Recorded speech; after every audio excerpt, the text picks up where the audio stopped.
हुजूरो ज्यादा लबर लबर बोलो तारू। लगब कसलिया निकाल के चकुआ गाथे तो लगबू चिपड़ी पाथे।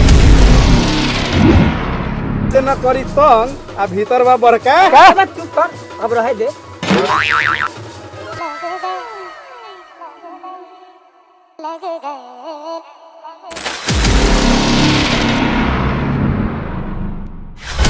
ऐसा बाजा बाजे के चाहिए कि सर्वा सा के बाजा के आवाज सुन के पटीदार के गार फाड़ जाओ।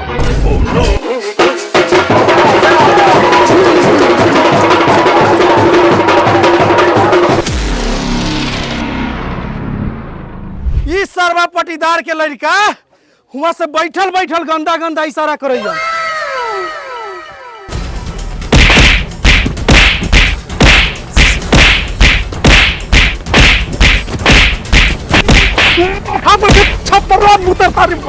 अरे सरवा ई दुनो मार करैया तू बाप के लार खींचा है।